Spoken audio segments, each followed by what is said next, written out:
తెలంగాణ భవన్లో మాజీ మంత్రి కేటీఆర్ మాట్లాడుతున్నారు. లైవ్ లో చూద్దాం. ప్రభుత్వం కాంగ్రెస్ ప్రభుత్వం వచ్చినాక కోర్టులంటే గౌరవం లేదు, పేదవాళ్ళంటే గౌరవం లేదు. మీ దగ్గర కాయిదాలు ఉన్నాయా, కాయిదాలు లేవా, పట్టి లేదు.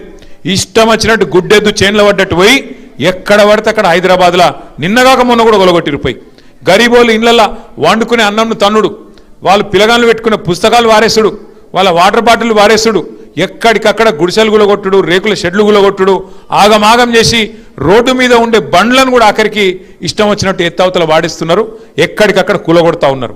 అందుకే నేను అంటున్నా, మీకు కారు కావన్నా బుల్డోజర్ కావన్నా ఆలోచించుకునే సమయం ఇవాళ జూబ్లీహిల్స్ ప్రజలకు వచ్చింది. ఇంకొక మాట కూడా నేను మీకు విజ్ఞప్తి చేస్తా ఉన్నా. ఇప్పుడు ఈ ఎన్నికల్లో వాళ్ళకు సురుకు పెడితేనే, వాళ్ళకు గుణపాఠం చెప్తేనే వాళ్ళకు బుద్ధి వస్తుంది. ఇన్ని రోజులు చేసిన మోసానికి ప్రజలు కోపంగా ఉన్నారు అనే సోయి వస్తుంది. మీరు గట్టిగా బుద్ధి చెప్పి గట్టిగా మరి వాళ్ళకు ఓట్లు వేయకుండా వాళ్ళ డిపాజిట్ గల్లంతు చేసేటట్టు తీర్పిస్తే సచ్చుకుంటే దెబ్బకు దయ్యం దిగొచ్చి నెలకు 2,500 ఇచ్చే పరిస్థితి చాలా అవుతుంది. లేకపోతే వాళ్ళు ఏమనుకుంటారు, మేము నెలకు 2,500 ఇవ్వకపోయినా, ముసలోళ్ళకు 4,000 పెన్షన్లు ఇవ్వకపోయినా, తులం బంగారం ఇవ్వకపోయినా, కొత్తగా ఒక ఇటుక పెట్టకపోయినా, హైదరాబాద్లో కొత్త రేట్లు వేసుడు కాదు, ఉన్న రోడ్లకు పొక్కలు ఉడవకపోయినా మాకే గుద్దుతున్నారు అంటే మరి గిట్లనే ఉండాలి, గిట్లనే నడవాలి, మోసందే గెలుస్తుంది అన్నట్టుగా వాతావరణం ఉంటుంది. దయచేసి నేను మిమ్మల్ని కోరేది ఆలోచించమని చెప్పేది ఒకటే, ఈ ఎలక్షన్ వ్యక్తులకు మధ్యలో జరుగుతలేదు. ఈ ఎలక్షను ఒక మోసకారి కాంగ్రెస్ పార్టీకి నిజాయితీగా 10 ఏళ్ళు హైదరాబాద్ కోసం తెలంగాణ కోసం పనిచేసిన కేసీఆర్ గారి బీఆర్ఎస్ పార్టీకి జరుగుతున్నది తప్ప వ్యక్తుల మధ్యలో జరుగుతలేదు. ఇంకొక మాట కూడా మీరు ఆలోచన చేయాలని చెప్పి కూడా నేను మిమ్మల్ని కోరుతా ఉన్నా. ఇవాళ తెలంగాణలో ఈ 2 ఏళ్లలో ఏం జరిగింది అభివృద్ధి, ఏం జరిగింది సంక్షేమం అని ఆలోచిస్తే మీకు ఎంతెంత బాకీ ఉన్నాడో ఆ బాకీ కార్డులో మీరు చూసుకోవచ్చు. బాండ్ తీసి పీచే వేసి తీసి విష్ణువిచ్చి ఇవి కూడా తీసుకుపెట్టి ఇవన్నీ కూడా మీరు చూడాలా, చదవాలా, ఆలోచన చేయాలా.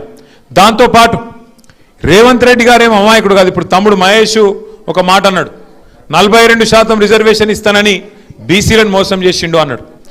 ఆయనకు తెలియక చేయలే, ఆయనకు మొత్తం తెలుసు, ఆయనకు మొత్తం తెలుసు, అన్ని తెలుసు. ఆయనకేం తెలియనోడు కాదు, అమాయకుడు కాదు. ఆయన ఇచ్చే జీవో చెల్లదని తెలుసు ఆయనకు. ఎందుకంటే పార్లమెంట్లో చేసే పని అసెంబ్లీలో చేస్తే, పార్లమెంట్లో చేయాల్సిన చట్టం అసెంబ్లీలో చేస్తే అది చెల్లదని తెలుసు, జీవో ఇస్తే అది నిలబడదని తెలుసు, కోర్టుకు పోతే కోర్టు కొట్టేస్తుందని తెలుసు. కానీ బీసీలను మోసం చేసేందుకు 4 ఓట్ల కోసం డ్రామా ఆడి 42% రిజర్వేషన్ అని చెప్పి బీసీలకు మోసం చేసిండు. ఇలా అజరుద్దీన్ పోటీ చేసిండు. ఇదివరకు అజరుద్దీన్ పోటీ చేసిండు 2023లో కాంగ్రెస్ కెంచి. ఇప్పుడు ఆయనకు తెలుసు రేవంత్ రెడ్డికి అజరుద్దీన్కి ఇచ్చిన ఎమ్మెల్సీ కూడా నిలవదని తెలుసు, అది కూడా కోట్ల కొట్టుడు పోతుందని తెలుసు. కానీ అజర్ భాయ్ కో భీ చూనా లగా దియే, అజర్ భాయ్ కో భీ బకరా కర్ దియే, ఉన్కా భీ కామ్ తమాం కర్ దియే. ఆయనను కూడా మోసం చేసిండు. ఆయనకు పక్కా తెలుసు, షేక్పేట వెనక మొన్నేదో జాగిచ్చిన నేను అల్కాపూర్లో మీకు 2,500 గజాలు ఖబరస్థాన్ కోసం ఇచ్చిన అని చెప్పి ముస్లింలను మోసం చేసే ప్రయత్నం చేసిండు. అది కూడా ఆయనకి ఎరికే, అది మోసం అని తెలుసు. झूठ है मालूम है उनको, फरेब है मालूम है, वो नहीं टिकता मालूम है, वो आर्मी का लैंड है वो भी मालूम है. फिर भी एक कागज निकाल दिए, बोल दिए अरे भाई आपको खबरस्तान के लिए मैं जमीन दे दिया.